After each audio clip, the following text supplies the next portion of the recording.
Listen to the rain. It sounds peaceful, doesn't it? But for you, for every modern homeowner, that sound is the ticking of a financial time bomb. Right now, above your head, your roof is dying. It's being cooked from the inside out. You've been told this is inevitable. You've been told that asphalt shingles are disposable commodities, that paying $15,000 to $20,000 every 15 years is just the cost of doing business. But 50 miles away, in a community that rejects electricity and modern technology, they are solving this problem without spending a dime extra. Their roofs don't just last longer, they last generations. They are staying dry, cool, and secure while you are patching leaks and signing loans. The difference isn't magic, and it certainly isn't money. It's a hidden physics flaw that the construction industry is quietly ignoring. Today, we're going to fix it. You can buy the most expensive 50-year shingle on the market. You can hire the best crew. You can double the insulation. And if you do, you will likely still see your roof fail in half that time. Because the problem isn't what's on top of your roof, it's what's happening underneath it. There is a system, a passive cooling protocol used by the Amish and Old World builders that turns your attic into a thermal engine rather than a heat trap. And the solution? It costs less than a large pizza. It takes an afternoon to install. And once you see it, you will never look at a house the same way again. Stick around, because by the end of this video, you're going to know how to build a roof that refuses to die. Let's look at the numbers. The average asphalt shingle is rated for 25 to 30 years. That's the promise on the package. But the reality? The average roof replacement in America happens every 16 to 18 years. Why the discrepancy? Why are we throwing away tons of petroleum-based waste into landfills every single decade? It's called thermal shock. When the sun hits your roof, surface temperatures can soar to over 160 degrees. In a modern home, we pack the attic with insulation. We seal every crack. We wrap the house in plastic. We trap that heat. That heat cooks the asphalt oils out of the shingles. They dry out. They become brittle. And then, when the temperature drops at night, they crack. It's a slow-motion explosion. You are literally baking your roof until it crumbles. And the cost? It's not just the money. It's the disruption. It's the noise. It's the sinking feeling that your home, your biggest asset, is deteriorating faster than you can pay for it. We accept this as normal. But what if I told you the Amish look at our building codes and see a suicide pact for our houses?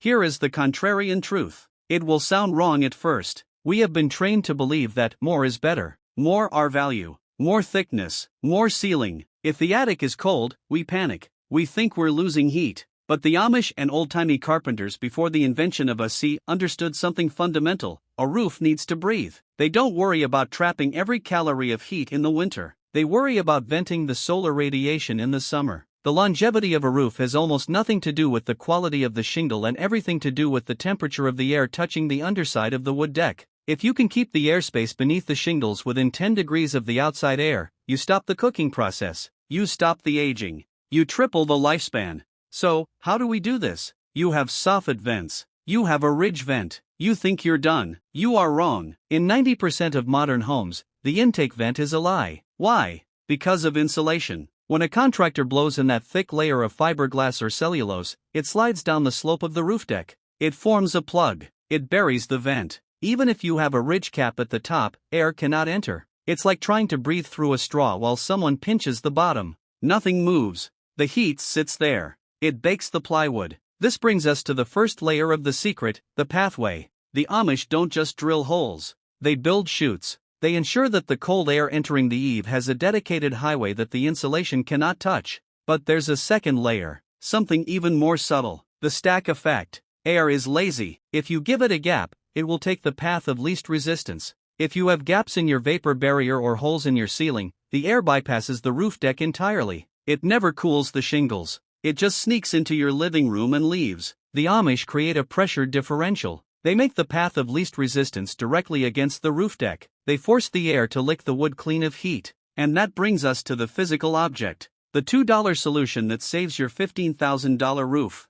This is it. This is the hero of our story. It's called a rafter vent or a baffle. It's a piece of polystyrene or cardboard. It costs roughly $1.50 at a hardware store. Here is the protocol. This is the roof salvation protocol. Step 1, the clearing. Go into your attic. Crawl to the eaves. Look at where your roof meets the wall. Do you see insulation burying the vent? Push it back. Step 2, the installation. Take this baffle. Slide it between the rafters. Staple it to the roof deck. It creates a tunnel. A chute. Step 3, the gap. Crucial step. Do not push the insulation all the way up against the baffle. Leave a 2-inch gap at the bottom for the air to enter freely. You do this for every rafter bay, every single one. The cost. A 2,000 square foot house needs about 40 baffles. Total material cost, $60. Time investment, 2 hours with a staple gun. The effect: lowers attic temperature by 30 to 50 degrees in summer, removes moisture that rots wood in winter.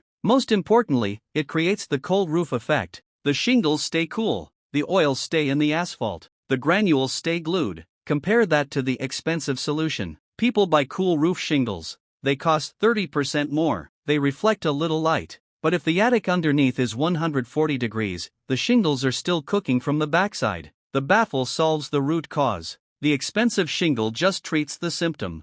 This isn't new tech, this is lost tech. Before central air conditioning, before polyurethane insulation, builders knew that a house was a living organism. It had to inhale and exhale. Look at the cupolas on old barns. They weren't just for decoration, they were thermal chimneys. They sucked hot air out the top. The Amish didn't invent this. They just refused to stop doing it when the rest of us decided to seal our homes in plastic wrap. They prioritized the health of the structure over the slight loss of heating efficiency. And the result? Structures that stand for a century. So, why isn't every roofer doing this? Why do we still see attics filled with insulation choking the vents? It's the R-value obsession. We are incentivized to sell thickness. The government gives tax credits for thick insulation. Energy audits reward you for sealing the house tight. When an insulation company blows in cellulose, their job is to fill the space. They are paid by the bag. If they take the time to install baffles and carefully handshoot the eaves, they lose money. It slows them down. It's inefficient. The system is designed for immediate energy savings, not long-term asset preservation. It's cheaper to build a house that rots in 20 years but saves you $50 a month on heating than it is to build a house that lasts 100 years but breathes a little more. It is a mistake of priorities. We are optimizing for the bill, not for the building.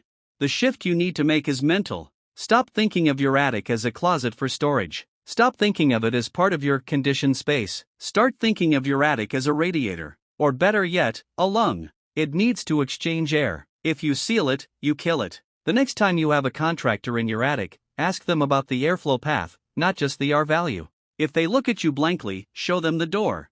We've been sold a lie that durability is expensive, that you need titanium, synthetic rubber, and complex chemical treatments to survive the elements. But the truth is, the elements win. You can't fight physics, you have to work with it. The Amish understand that. They don't try to stop the air, they guide it. Your roof wasn't failing because of the sun, or the rain, or the quality of the shingle. It was failing because it was suffocating. It was holding its breath until it cracked. Let it breathe. Give it that $2 shoot. And watch how long it can actually last. There is a profound lesson here that goes beyond roofing. In our modern world, we tend to over-engineer solutions to problems we created ourselves. We seal things up, then install dehumidifiers. We heat things up, then install air conditioning. Sometimes, the most powerful action you can take is to remove an obstacle, to clear a path, to simply let nature do what it wants to do. Simplicity is the ultimate sophistication. A $2 piece of foam can outperform a $5,000 engineering mistake. You just have to be smart enough to see it. So, I have a challenge for you. Go grab a flashlight. Head into your attic right now. Look at the eaves. Is your insulation burying the vent? Take a picture. Post it in the comments or just look at it and realize how close you are to the edge. I'll see you in the next one.